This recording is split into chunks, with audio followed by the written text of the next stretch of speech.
Hey guys, it's Mike coming back with another video response. As I said in my last one, I was kind of upset, well, not upset, but just kind of sad that the YouTube videos have been kind of dwindling off a little bit here lately from people's. And then I saw a couple contests. I saw Jason's and I saw Steve's, and I saw Nate responding and Jason.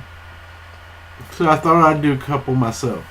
See if that'll motivate me. I like the Facebook Live and everything on our Facebook groups, but I've always enjoyed watching YouTube videos too.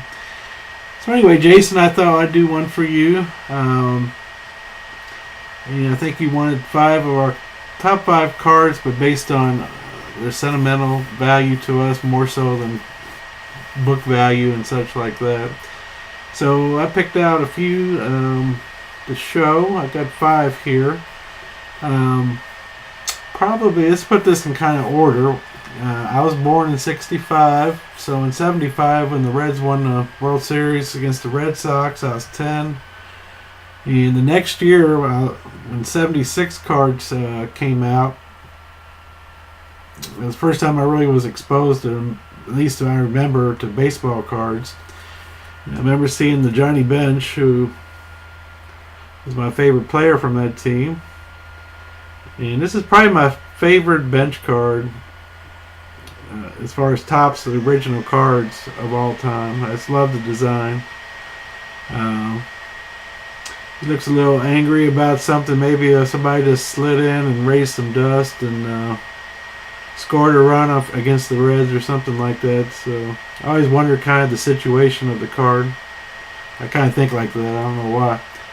So anyway, in 1977, cards came out. I was 12, and I started mowing lawns and all that kind of stuff. And I started buying cards, a lot of cards. There was a Taylor drugstore near our house at the mall, and they had the 77 cello packs. And I always liked them better, the clear cellophane types, than I do the wax packs. You can see the cards on the front and back, and you got a better deal for your money. I think they're like 25, 35 cents a pack. I must have opened literally a couple hundred, I don't know, 100 of them, a couple hundred of them that summer. I was mowing grass and then running there to buy cards. I put together over 2 or 3 complete top sets from 77. It was amazing. But this is my favorite card as far as after that bench. I collected this. I must have had 20 or 30 of these in 1977. I just couldn't get enough of these. I collected all the Reds, but 77 will always hold a special place in my heart too, because that was the year I really first started collecting baseball cards. Later on, of course, got the rookie card, which is a big deal. It's one of my favorites, of course. If you're a player collector, the rookie card. Of course, nowadays there's 500 rookie cards. This one, I can't remember when I got my first one. It wasn't too long after that. Of course, card shops back then were hard to find. There's a couple. Renata Galasso was a mail order company. Kit Young Cards, which I think is still around, was a mail order company. And Larry Fritz was a big mail order company. And I used to buy a lot of my stuff through the mail because there was just nowhere to go buy them. And I lived in Louisville, Kentucky, which is not a big town, but it's not a small town either. But there was only one card shop within any area I could get to. So it was hard back then buying cards. eBay, you just don't realize how much that's changed the world. Beckett actually did make something at one point as far as trying to determine what cards were worth, but as soon, eBay is, whether you like it or not, eBay is the determination of what things go for nowadays. So anyway, those 3 are big. I went off to college in the 80s, and like a lot of kids, I stopped collecting from probably late 80s to really 2008 or so. So it's a good, probably 15, 20 year span there where I didn't collect it all.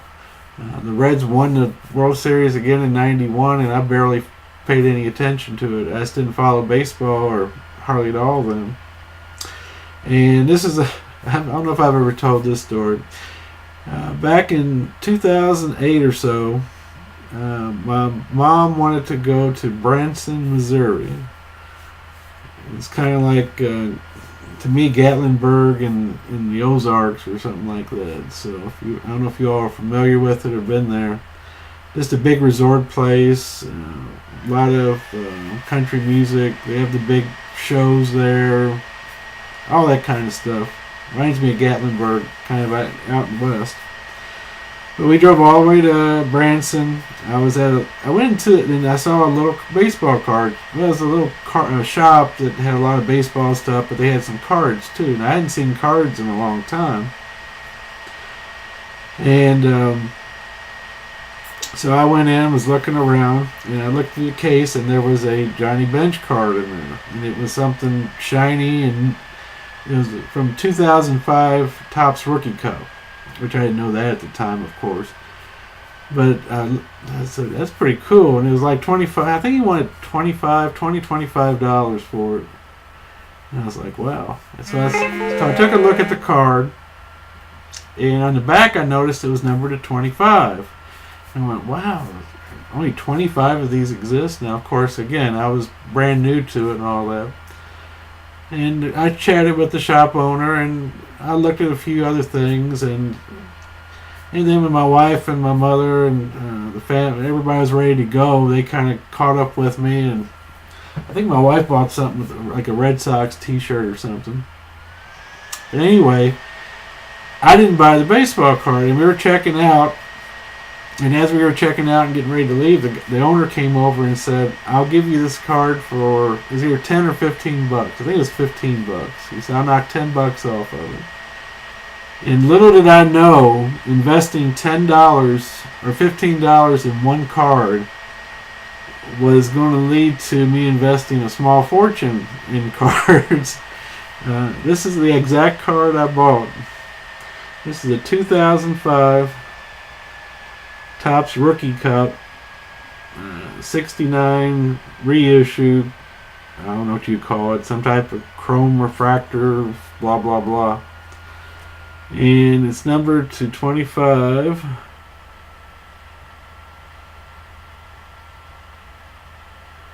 And this is the card that got me back in collecting. And this is like 2000 and I'm gonna guess 2008 or so. I started watching Chad's videos, Chad Redfern, with Firehand Cards now, but this is back when he did it out of his apartment or house. And I started getting into Sterling and triple threads and all that kind of stuff. And if everybody's watched my videos, you know what it's led to. But I've often wondered since that date, if I hadn't bought this, if that guy hadn't offered me the deal on this card, and I hadn't said, okay, I'll take it. Got home, started studying the card, what it was, and figuring out that, and then started buying this and what it led to. I wonder if I'd even be collecting today. The answer might be no, but it's opened up a whole different world to me, and mainly it's because the guys.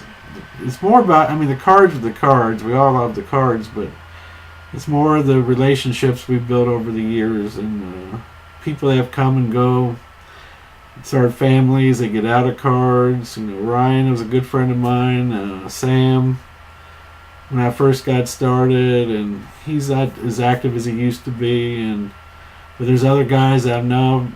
Brian, I'm real good buddies with, and that's not even through Bench. That's through Hank Greenberg now. But it's been a wonderful trip for the last. It's been about 10 years now that I've been seriously back into it. So I just wonder if this little card here, I don't know if it was a blessing or a curse. I like to think of it as a blessing, but I don't know. That's 4 cards, and probably I'm not going to show a bunch of my other cards. I'm just going to show one. Everybody knows on here that watches any of my videos that Top Sterling is my favorite product of all time.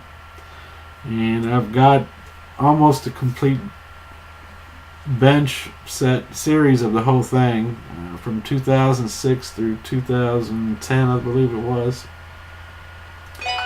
And this is, if it wasn't one of the first ones, it was first or second. This is a bat barrel relic from 2008 Sterling. And I remember when I got this, it's not autographed, but I'm pretty sure it's the first bat barrel I got. I think I got a bat knob through Triple Threads before this. But this is the 101 bat barrel from 2008 Sterling. And it's just probably my favorite relic card of all the cards I've got. Just beautiful. I remember getting this, being so happy. And that Triple Threads bat knob was cool too, because it sat on eBay for like, I bet for 2 years before it got down to a price where I could buy it. And I never thought I'd have something like this, but probably my favorite relic card of all of them, even though it's not as fancy as some of the other ones now. But anyway, just wanted to share those stories with you, and I hope you liked it, Jason. I mean, these old Topps cards mean as much to me as a lot of the modern short printed autograph stuff. But this card here is the one that started all this last 10 years. So it's just funny how one card can launch a whole part of your life type thing. Anyway, thanks for the contest, sir. I hope everyone enjoyed that little bit trip down memory lane for me. I hope I didn't bore you too bad, but that's where I come from as far as the cards go. Anyway, thanks a lot. You all take care, and I'll talk to you later. Bye-bye.